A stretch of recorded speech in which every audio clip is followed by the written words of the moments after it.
Everybody, welcome to my presentation on the human skeleton, the skeletal system, or the musculoskeletal system.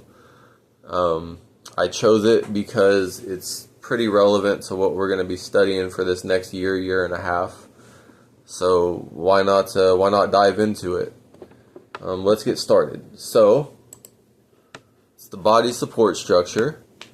It gives shape, allows movement, provides protection for organs, stores minerals, comprised of two divisions, the axial and appendicular skeleton.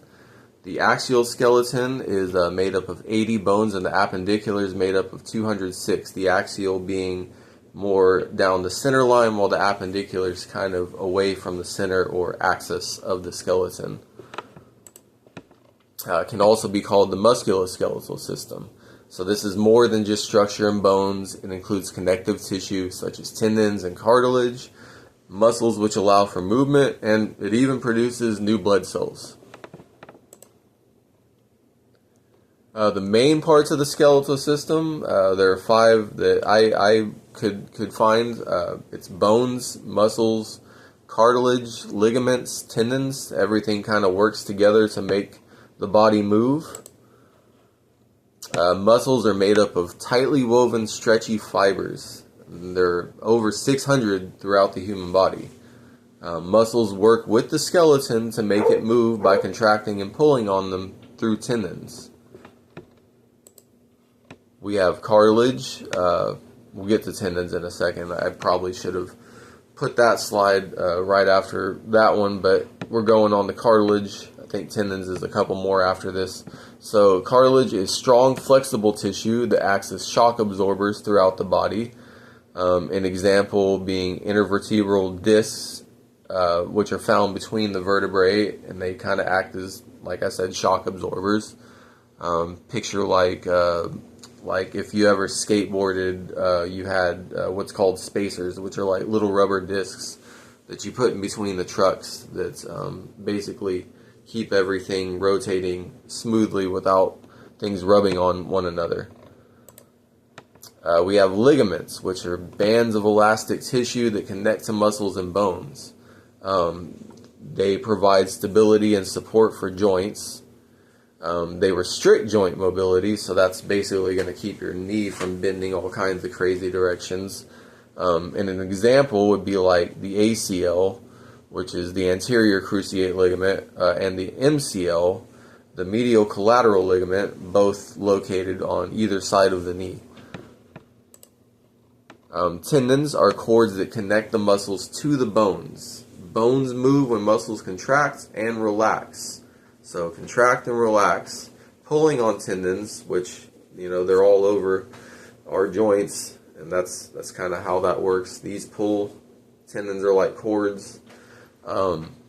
Bones move when muscles contract and relax, pulling on tendons connected to bone and joints. Joints are any place that two bones meet and contains some or all of the pieces listed previously. They make the skeleton flexible. Without them, movement would not be possible. Some joints open and hinge. Others allow for more complicated movements, back, forth, sideways, rotating. Shoulders, hips being a good example of more complicated movements. There are three limitations of movements that joints are capable of. These three categories of movements are classified as either fibrous, which is immovable, cartilaginous, partially movable, or synovial, freely movable, or at least a greater range of motion than the other two. Fibrous joints are immovable, like I said, meaning they have no motion at all, unlike the other two types of joints, and they're made up of pieces that fuse together with fibrous tissues. Examples being the skull plates, plates at the dome of the skull fused together after birth, making plates immovable. Another example would be your teeth fused to your adult teeth fused to your skull. Cartilaginous joints are partially movable. They move a little, linked together by cartilage. Example, the spine again, where the intervertebral discs are found. each vertebrae, so one above and below the other, moves in relation to one another with cartilaginous inserts. I was talking about those spacers in between, thus allowing spinal flexibility. So your spine kind of doesn't have all the range of motion, but it's definitely flexible. We have synovial joints. They're classified as freely movable. These are joints that can move in many directions. They're the main joints of the body, such as hips, shoulders, knees, elbows. They're filled with synovial fluid, which acts as a lubricant, allowing these joints to move easily. If I remember, the fluids in sacks, and yeah, that's in between everything, and that allows things to move around on top of each other without all the grinding. There are 7 types of synovial joints. Some websites, for whatever reason, were listing 6, but the 7th that we know of is the bicondylar. So they are the ginglymus, or hinge joints, the trochoid, or pivot joints, the spheroidal, ball and socket joints, plane or gliding joints, ellipsoidal, or condyloid joints, sellar, saddle joints, or bicondylar. The ginglymus, hinge joints, the convex end of a bone articulates with the concave end of the adjoining bone. This type of joint allows only for a bending and straightening motion along a single axis. A good example being the elbow joint, where the articulation between the trochlea and humerus and the trochleal notch of the ulna. Other examples include knees, ankles, interphalangeal joints between the phalanges of the fingers and toes. Trochoid or pivot joints. A rounded portion of bone is enclosed with a ring formed partially by the articulation with another bone, partially with a ligament. The bone rotates within this ring. So rotation at this joint allows you to turn your head from side to side. A second pivot joint is found at the proximal radioulnar joint. Here, the head of the radius is largely encircled by a ligament that holds it in place as it articulates with the radial notch of the ulna. This rotation allows for forearm movement, forearm rotation. Got spheroidal, ball and socket joints. The joint with the greatest range of motion. Rounded head of one bone fits into the concave articulation of the socket of the adjacent bone. Can move back and forth, side to side, even rotate along the axis. The hip and shoulder joints are the only 2 ball and socket joints in the body. Plane gliding joints, the articulating surfaces of the bones are flat and slightly curved, and approximately the same size, which allows the bones to kind of slide against each other. The motion at this type of joint is usually small and tightly constrained by surrounding ligaments. So sometimes it's the surrounding ligaments that actually limit the range of motion. Based only on their shape, plane joints can allow multiple movements, including rotation, and can be functionally classified as a multiaxial joint. However, not all of these movements are available to every plane joint due to those limitations that I was talking about. Depending on the specific joint in the body, a plane joint may exhibit movement in a single plane or multiple planes. Example being between the carpal bones and intercarpal bones of the wrists and tarsal joints of the foot. So basically where things hinge down here and mildly rotate.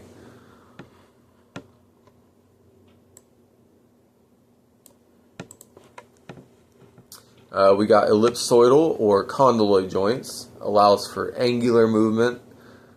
Functionally, condyloid joints are biaxial joints that allow for 2 planes of movement.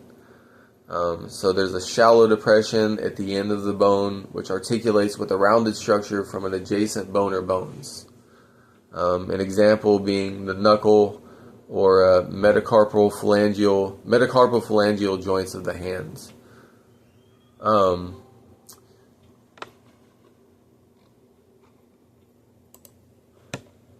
We also have sellar or saddle joints. At a saddle joint, both of the articulating surfaces for the bones have a saddle shape, which is concave in one direction and convex in the other. This allows two bones to fit together like a rider sitting on a saddle. So stabilizes the bones in the joint while providing flexibility, allowing movement such as back, forth, side to side. Primary example being the first metacarpal joint, which is the base of the thumb, which kind of gives humans the ability to have opposable thumbs. And then we have the bicondylar joint. Two surfaces on the bone articulate with corresponding distinct surfaces on another bone. So there could be two male surfaces that are on one and the same bone and are the same type, ovoid or sellar. These joints have two types of movement. One is always a swing and the other is another swing or a spin. An easy example being where your jaw connects to your skull just below the ears. So yeah, two connections, two male connections swinging.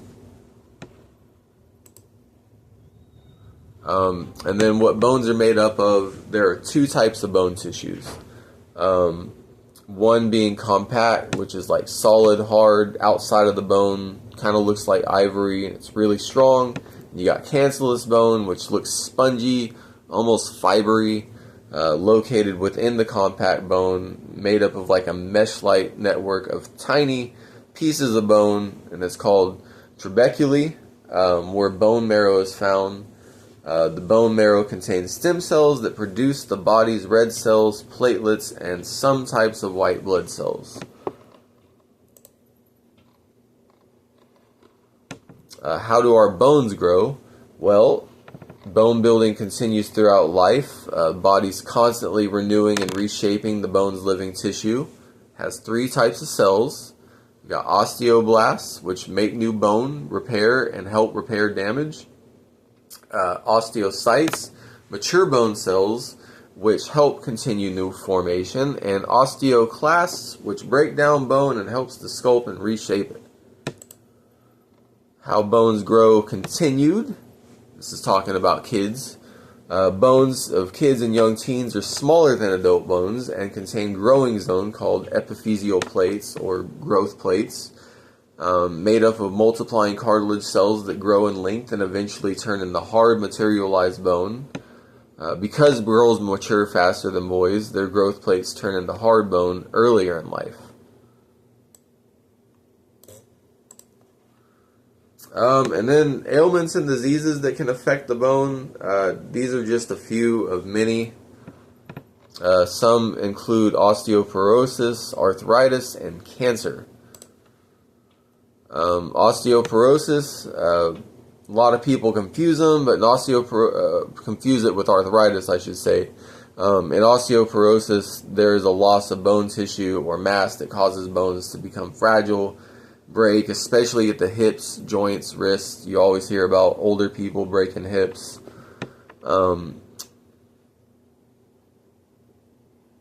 Because the bones regenerate over the years, it is possible to curb osteoporosis. You just got to eat nutrients like calcium, vitamin D. Calcium probably is the most important thing for your bones to keep regrowth and keep from degenerative issues like osteoporosis. Arthritis is the general term for conditions that affect joints and surrounding tissues. One example could be osteoarthritis, which is a painful degenerative joint disease. It involves the knees, hips, lower back, small joints of hands. Typically develops in joints that are overused by repetitive tasks like sports or maybe riding, or could even be caused by carrying around too much weight. Treatment options include use of like ibuprofen, physical therapy, joint splinting, or even surgery. Rheumatoid arthritis, it's an autoimmune disease actually that usually affects joints in shoulders, hands, wrists, knees, feet, or ankles. An autoimmune disease is a disease which releases enzymes that attack its own healthy tissue. If I remember right, there's also genetic autoimmune diseases, or could be linked to genetics. The enzymes in rheumatoid arthritis attack and destroy the lining of the joints, causing pain, swelling, stiffness, deformity, and reduced function of movement. Then you got bone cancer. Rare but serious condition, affects the bone cells. Can begin as cancer and tumor of bones, or spread the bones from other areas, but it's pretty rare for bone cancer to start in the bone. Types of bone cancer: osteosarcoma, which occurs in the hard bone, typically found above the knee and upper arm. Typically affects people under 19, older than 65. Chondrosarcoma occurs in the cartilage, usually found in the shoulder, upper legs, or hips. Affects people middle-aged, maybe a little older, over 40. We got Ewing sarcoma, occurs in the bones, surrounding tissue, most often found in arms, legs, pelvis, backbone. Typically affects younger people, children, and teens. And then you got chordoma, which is it's very rare, and it occurs at the spine, typically found in older men, more men than women. Treatments for bone cancer include surgery, cryosurgery, amputation, chemotherapy, radiation. So yeah, that's my presentation on the skeleton. I guess what I didn't know was how much the skeleton regenerates. I knew that calcium, I guess, can help strengthen bones. I never thought of our bones actually replacing other bone over the years, or building and or reshaping bone for that matter. So that was actually interesting to me. I knew that osteoporosis was degenerative and broke down bone over time. But I didn't realize it was even something that could be prevented. So that was pretty cool. But other than that, I'm excited to learn more about the anatomy of the skeleton and working with X-rays, radiation, just working with everybody, learning new things. So I hope you enjoyed the presentation, and I'm sorry it was a bit long.